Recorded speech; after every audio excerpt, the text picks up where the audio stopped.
दोस्तों मैथमेटिकल में हिंदी में आपका स्वागत है। दोस्तों आज हम प्रश्नावली 4.1 का प्रश्न दूसरा हल करेंगे। प्रश्न हमारे पास है दोस्तों, निम्न स्थितियों को द्विघात समीकरणों के रूप में निरूपित कीजिए। दोस्तों इसका पहला पार्ट हल करेंगे। दोस्तों प्रश्न दूसरे का पहला पार्ट, एक आयताकार भूखंड का क्षेत्रफल 528 मीटर स्क्वायर है। क्षेत्र की लंबाई मीटरों में चौड़ाई के दुगने से एक अधिक है। हमें भूखंड की लंबाई और चौड़ाई ज्ञात करनी है। चलिए दोस्तों इस क्वेश्चन को एक उदाहरण से समझते हैं। देखो दोस्तों, इसमें है भूखंड, आयताकार भूखंड। दोस्तों सबसे पहले हमें पता होना चाहिए कि भूखंड होता क्या है। दोस्तों भू माने भूमि, खंड माने टुकड़ा, यानी भूमि का एक टुकड़ा है जो क्या है आयताकार है। दोस्तों हम मान लेते हैं इसको भूमि के टुकड़े को, जो क्या है दोस्तों हमारा आयताकार है। दोस्तों आपको पता होना चाहिए कि आयत में क्या होती है, लंबाई को x मानते हैं और चौड़ाई क्या होती है, y होती है, इसे हम y मानते हैं। आयत में लंबाई x और चौड़ाई y हमने मान ली। और कह रहा है कि दोस्तों एक आयताकार भूखंड का क्षेत्रफल यानी इसका पूरा एरिया कितना दे देगा हमको, 528 मीटर स्क्वायर दे देगा इसका एरिया, ये पूरा एरिया हमको। दोस्तों हमने निकालना क्या है, दोस्तों इसमें हमें भूखंड की लंबाई और चौड़ाई ज्ञात करनी है। दोस्तों जो चीज हमने निकालनी होती है उससे पहले हम मान लेते हैं। हम क्या मानेंगे दोस्तों, एक भूखंड की लंबाई x और उसकी चौड़ाई y। चलिए दोस्तों इसको मानते हैं। माना भूखंड की लंबाई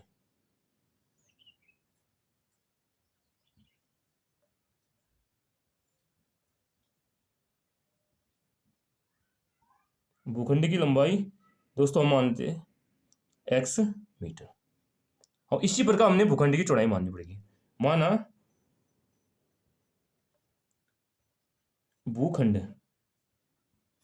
भूखंड की चौड़ाई दोस्तों मैं मानता हूं दोस्तों इसको y मीटर। आए समझ में दोस्तों, ये हमने मान लिया। दोस्तों आपको एक चीज पता होनी चाहिए कि आयत का क्षेत्रफल क्या होता है, यानी इस आयताकार भूखंड का क्षेत्रफल क्या होगा दोस्तों, इसका जो क्षेत्रफल होगा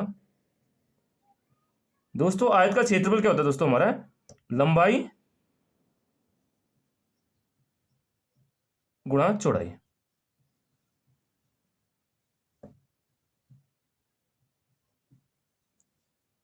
यानी इसका क्षेत्रफल क्या हो जाएगा दोस्तों, x इंटू वाई हो जाएगा आयत का। ठीक है दोस्तों, आप क्वेश्चन पे आते हैं।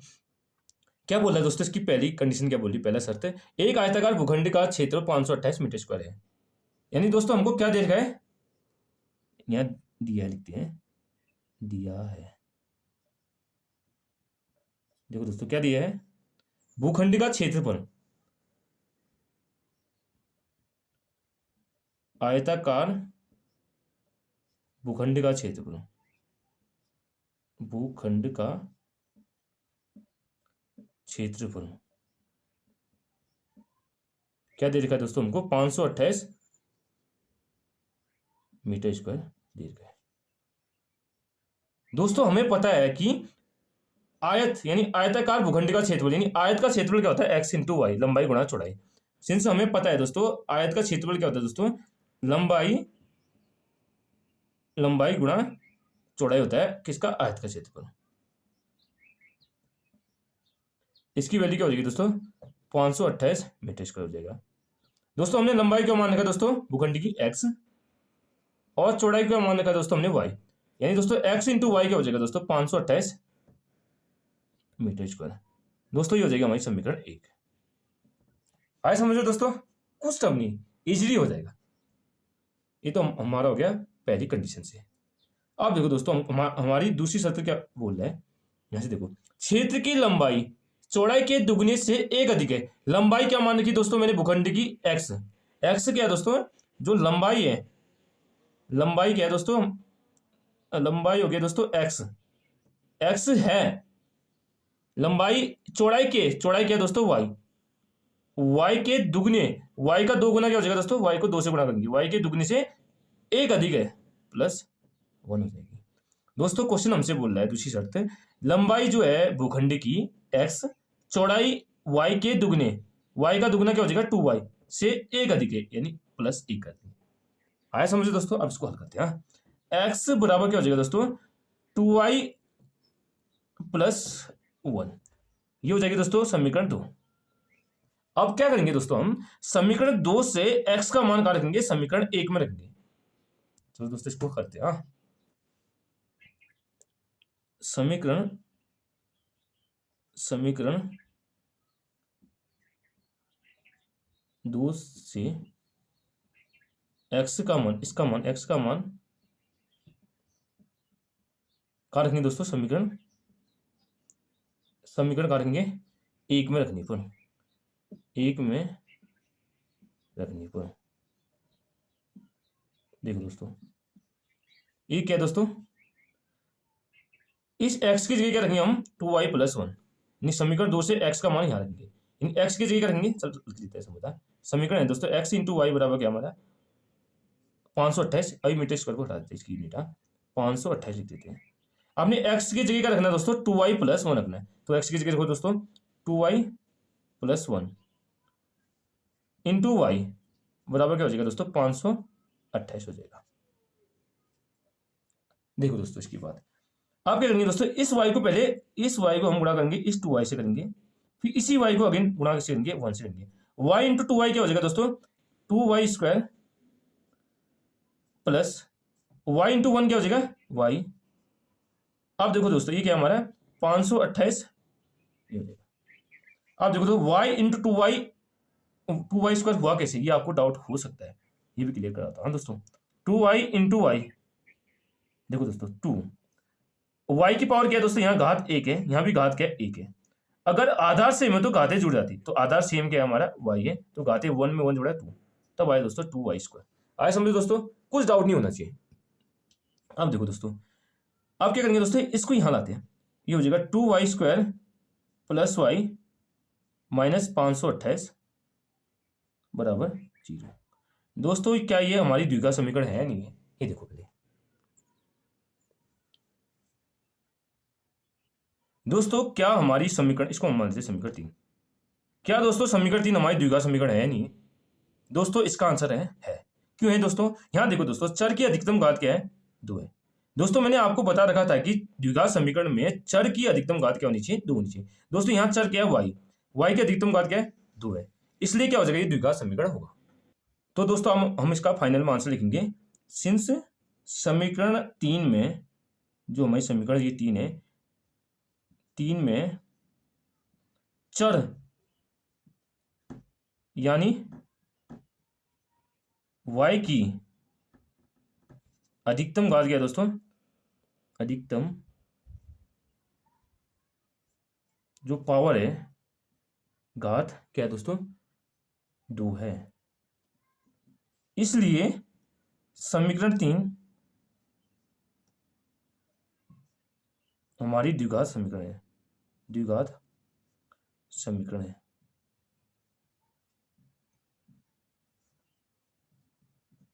दोस्तों ये हो जाएगा हमारा आंसर।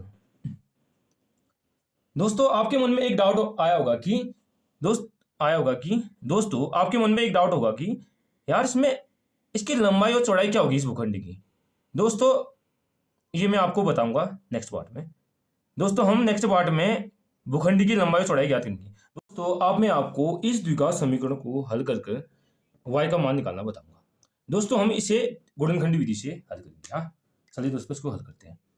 दोस्तों इसमें हम करते क्या है, पहले 528 को किससे गुणा करेंगे, 200। 528 नहीं क्या होता है, 1056 होता है। यानी दोस्तों हमने 1056 के ऐसे गुणनखंड करने जिसको घटाकर 1 आए। यानी दोस्तों हमने क्या करना है, 1056 के ऐसे गुणनखंड करने दोस्तों हमने जिसको घटाकर क्या आए दोस्तों, 1 आए, और गुणा करके क्या आया दोस्तों, गुणा करके हमारा 1056 आए, 1056 आए। दोस्तों ये शर्त है इसकी। चलिए दोस्तों पहले हम निकालते हैं 1056 के गुणनखंड करते हैं। देखो दोस्तों कुछ टफ नहीं, इजी हो जाएगा, बट आपने ध्यान से देखना।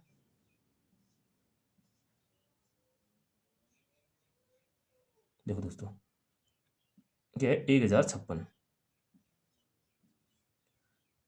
दोस्तों अभाज्य गुणनखंड निकालने का ऑर्डर क्या होता है दोस्तों, हमारा 2 3, 5, 7 और क्या होता है दोस्तों 11, 13 होता है। ये होता है दोस्तों। अगर 2 से नहीं जा रहा तो 3 से देंगे, 3 से नहीं जा रहा तो 5 से, 5 से नहीं जा रहा 7 से, 7 से नहीं जा रहा 11 से, 11 से नहीं जा रहा 30 से। दोस्तों ये होता है हमारा अभाज्य गुणनखंड निकालने का ऑर्डर होता है। चलिए दोस्तों इसको निकालते हैं अभाज्य गुणनखंड। यहाँ 6 यानी 2 से जाएगा, 2 पंचे 10, 5 है 2 दूनी 4, एक यहाँ आ जाएगा यानी 16, 2 अट्ठे 16। अब किसी जाएगा दोस्तों 2 से, 2 दूनी 4, एक बचा, एक आगे आ जाएगा यानी 12 हो गया, 2 छक्के 12, 2 चौको 8। ठीक है दोस्तों। अब किसी जाएगा अभी भी 2 से जाएगा, 2 एकम 2, 2 तियां 6, 2 दूनी 4। अब किसी जाएगा दोस्तों 2 से जाएगा, 2 छक्के 12, अब यहाँ एक बच गया, ये इसके आगे आ गया यानी 2 यहाँ 12 हो गया, 2 छक्के 12। अब किसी जाएगा 2 से जाएगा दोस्तों, 2 तियां 6, 2 तियां 6। दोस्तों अब 2 से जा रहा है, चेक करो 2 से जा रहा है, नहीं जा रहा है, तो 2 से नहीं जा रहा तो आप किसी देंगे 3 से करेंगे, 3 एकम 3, 3 एकम 3। ठीक है दोस्तों।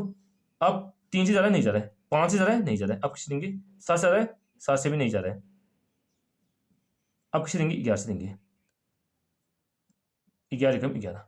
देखो दोस्तों अब क्या बन गया, हमारा जोड़ा बन गया 2 दूनी 4 दूनी 8 दूनी 16 दूनी 32, यानी इनको गुणा करके आ गया हमारा 32, 2 दूनी 4 दूनी 8 दूनी 16 दूनी 32 और 33, ये 33। आप देखो दोस्तों जब हम 33 को 32 से गुणा करते हैं तो क्या आता है दोस्तों 1056 आता है, और 33 में जब हम 32 घटाते हैं क्या आता है 1 आता है। दोस्तों हमारा क्या हो गया, यहाँ हो गया हमारा इसके 2 अंक क्या हो गए हमारे, ये हो जाएगा हमारा 33 माइनस 32 और 33 गुणा 32। अब देखो दोस्तों जब हम 33 में 32 घटाएंगे दोस्तों 1 आएगा, और जब हम 33 को 32 से गुणा करेंगे क्या आएगा दोस्तों 1056। यानी दोस्तों हमारे 1056 की गुणनखंड क्या हो गया, दो एक हो गया हमारा 33 और दूसरा हो गया 32 हो गया। ठीक है दोस्तों, आया समझो दोस्तों, ये हो गया हमारा डिटेल सॉल्यूशन। अब यहाँ लिख दिया 2y² प्लस, आप देखो दोस्तों 33 माइनस 32 इंटू वाई, जब 33 में से 32 नहीं कितना आएगा दोस्तों 1, यानी 1 इंटू वाई 1 वाई हो गया। ठीक है दोस्तों, सही है, ये 528 इक्वल टू 0। आप क्या करेंगे दोस्तों, इसको खोलिए 2y² प्लस 33 इंटू वाई क्या होगा दोस्तों 33y माइनस 32 इंटू वाई क्या होगा माइनस 32y माइनस 528 बराबर 0। देखो दोस्तों इन दोनों में कॉमन क्या है दोस्तों, इन दोनों में कॉमन है y कॉमन है, तो y को बाहर लेंगे तो यहाँ क्या बचा दोस्तों 2y और यहाँ क्या बचा दोस्तों 33। देखो दोस्तों यहाँ क्या कॉमन है दोस्तों, यहाँ हम करते कॉमन इन दोनों में 16 दूनी 32 यानी 16y कॉमन करते हैं, मैंने 16y बाहर कॉमन करा दोस्तों, सॉरी दोस्तों हमने 16y नहीं करना पड़ेगा, हमने कॉमन करना पड़ेगा, इसमें 16 कॉमन करना पड़ेगा, तो अंदर क्या बचेगा 16 दूनी 32 तब होगा दोस्तों 2y माइनस। अब देखो दोस्तों अब 16 को जब हम 33 से गुणा करेंगे, सॉरी यहाँ देखो दोस्तों हमने एक गलती कर दी, यहाँ पे माइनस 16 हमने कॉमन लिया तो यहाँ क्या बचा 2y, तो माइनस माइनस क्या होता है दोस्तों हमेशा प्लस होता है, यहाँ पे ये गलती हुई थी। जब हम 16 को 33 से गुणा करेंगे ना दोस्तों तब क्या आता है हमारा 528 आता है, तो ये हो जाएगा हमारा 33 बराबर 0। आया समझ दोस्तों, कुछ टर्म नहीं, इस वाले पार्ट में इस पार्ट में दोनों बराबर होने चाहिए। अगर यहाँ 2y माइनस 33 आ रहा है और यहाँ 2y प्लस 33 तो गलत जाएगा, यानी हमारा सही चल रहा है, हम सही चल रहे हैं दोस्तों, क्योंकि हमारे दोनों पैकेट में सेम है दोस्तों, इन दोनों में सेम है, जो चीज सेम होती है हम उसे कहते हैं बाहर लाते हैं, तो बाहर क्या आ जाएगा दोस्तों 2y प्लस 33 बाहर आ गया, यानी हमने कॉमन इन दोनों में कॉमन क्या हो गया 2y प्लस 33 कॉमन कर दी बाहर आ गया। यहाँ क्या बचा y और यहाँ क्या बचा माइनस 16 बराबर 0। आप क्या करेंगे दोस्तों, हम तुलना करने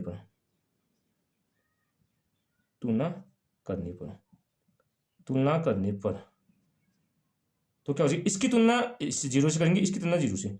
जब हम 2y प्लस 33 की तुलना जब हम 0 से करेंगे ना दोस्तों तो 2y बराबर क्या आ जाएगा माइनस 33 और y बराबर क्या आ जाएगा माइनस 33/2।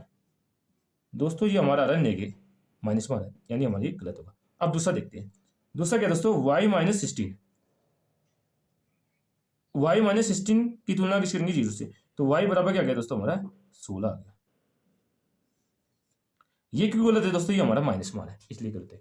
अब दोस्तों हम क्या करेंगे, हमने y की वैल्यू निकाल दी, हमें क्या चाहिए, एक साइड और चाहिए।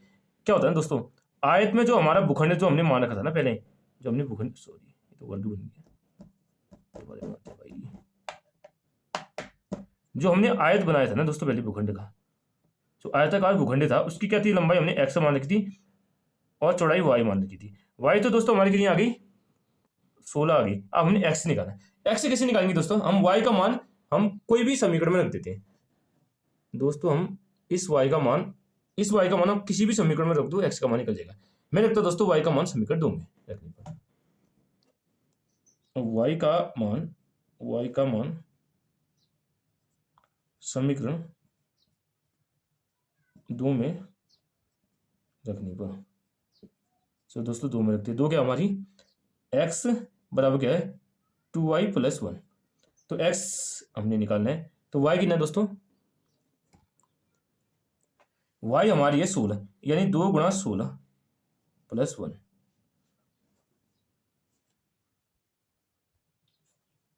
तो x बराबर क्या हो जाएगा दोस्तों, 16 दूनी 32, 32 + 1, 32 1 33। x बराबर क्या गया दोस्तों हमारा 33 आ गया दोस्तों। हमारी x निकली 33 और हमारा y निकल गया 16। अब दोस्तों ये निकल गया हमारा x कितना निकल गया दोस्तों, 33 निकल गया। इसलिए हमारी भूखंड की लंबाई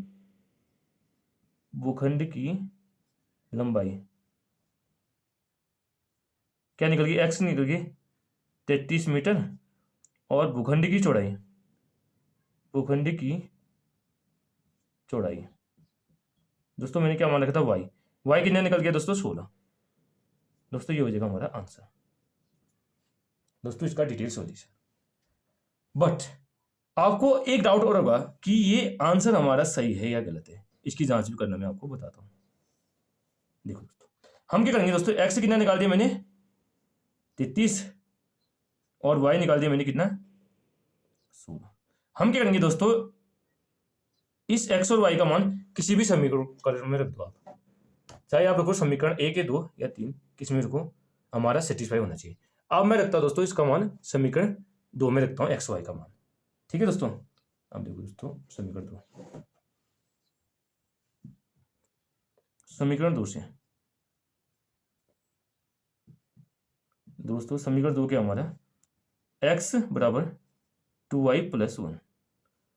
ठीक है दोस्तों, x से कितना निकाला दोस्तों मैंने, यहां देखो x 33 है, 33 और y कितना निकाला दोस्तों 16, 2 × 16 + 1, 16 दूनी 32 + 1 बराबर 32 में 1 जोड़ा कितना होता है दोस्तों 33।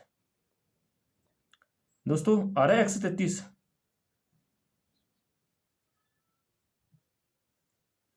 दोनों तरफ बराबर आ रहे हैं, सेटिस्फाई हो रहे हैं दोस्तों। ये देखो इसमें दोनों बराबर आ रहे हैं, हाँ दोनों बराबर है, यानी हमारे आंसर सही है।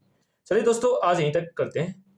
अगर वीडियो पसंद आए तो वीडियो को लाइक कीजिए, चैनल पर नहीं तो चैनल को सब्सक्राइब कीजिए और कमेंट में बताना कि आपको वीडियो कैसी लगी। Thank you, have a nice day.